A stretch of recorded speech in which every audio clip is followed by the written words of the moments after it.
big black horse and a cherry tree. Let a little fear up on my back. He said, don't look back, just keep on walking. When the big black horse said, look this way, he said, hey. I became passionate about music when I was really, really young. My mom says that when I was in her womb, I was already like dancing along to music. So music's been a really big part of my life, and it really just started from my love of listening to all different genres of music. Also in my family, I have three generations of music because my dad was born in the 40s, my mom was born in the 60s, and then I'm a 90s child. So it was nice to have those different influences growing up. And my inspirations, I have quite a lot, but I really do gravitate to singer-songwriters. Some of my favorites are Ed Sheeran, Emily Sandé, Adele, Alicia Cara. But I really am a fan of a lot of different genres and a lot of different artists in music.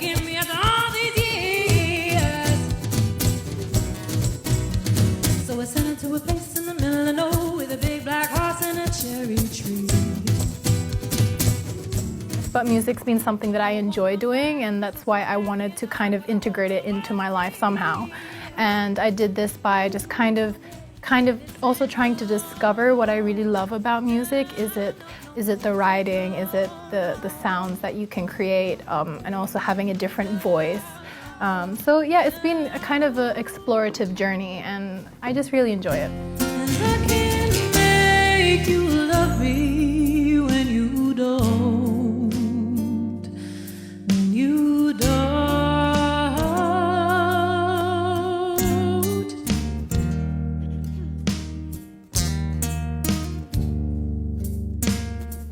I'm actually in Toronto, my first time ever in Canada. I actually have family in Burlington, so when I competed for Miss World 2016 in Washington, it made sense to spend Christmas up here, so we drove back up here. I've loved the weather. Everyone that I meet is like, you love the weather, really? But I really love seeing the snow falling outside. It's just really nice. I've always grown up in tropical climates.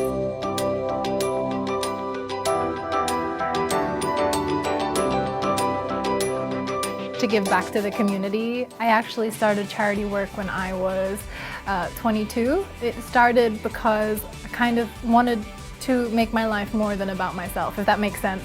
Because most people my age, I've noticed, are very self-absorbed. Social media kind of rules our lives. We're always on our phones. It's always about putting an image out there of ourselves, and I kind of just felt, and I'm a model, so I'm in that very image-based environment. And I just kind of got a little bit sick with it.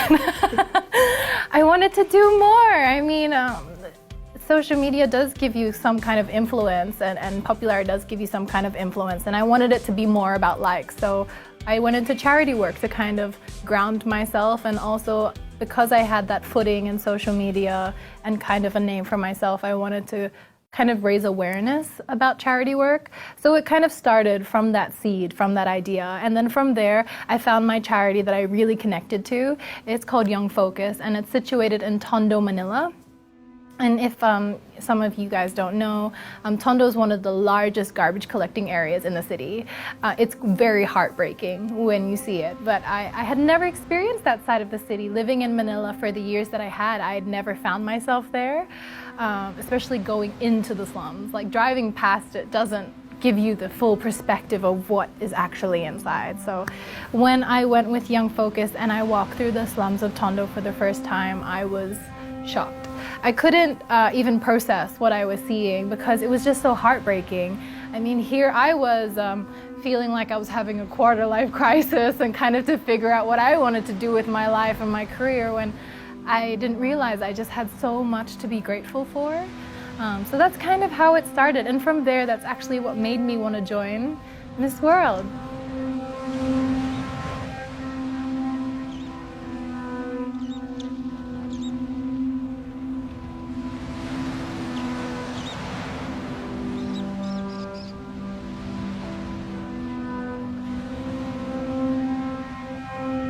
So what I'm fundraising for and what my project became was to fundraise to procure and renovate a building that could become a new preschool and childcare center in Tondo so that more children could really access that education that Young Focus was offering. So it's been a journey with charity that's really It's defined who I am a little bit more than what I was before, because it felt like it gave me depth and it gave me grounding, and now every morning when I wake up I have something to be grateful for, because I think some people, when they see scenes through a TV or through a screen, we're kind of immune to that now. It doesn't shock us anymore, but I think if you get them out there and see what is really happening, how people are really living their lives, I think it makes a difference, and that's what I want to spread awareness of. Yeah, so I thought that while I was here in Canada for a holiday with my family, it would be really nice to do some fundraising here and also spread awareness about the cause of young focus in Tondo, Manila.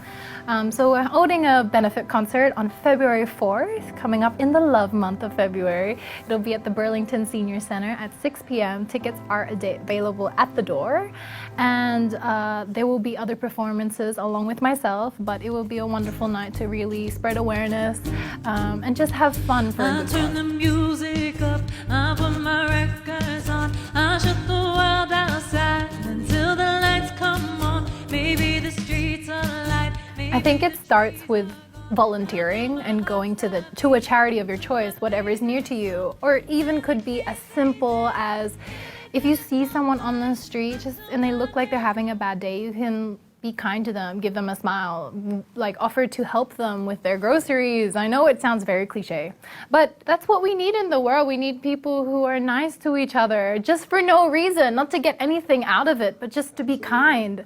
That's what we need. It's so simple. Everyone's looking for some formula or some amazing thing, and I just want to empower people to do that. Like, how can I even get started, but I just realized it's simple. It's really simple. You just give kindness wherever you go.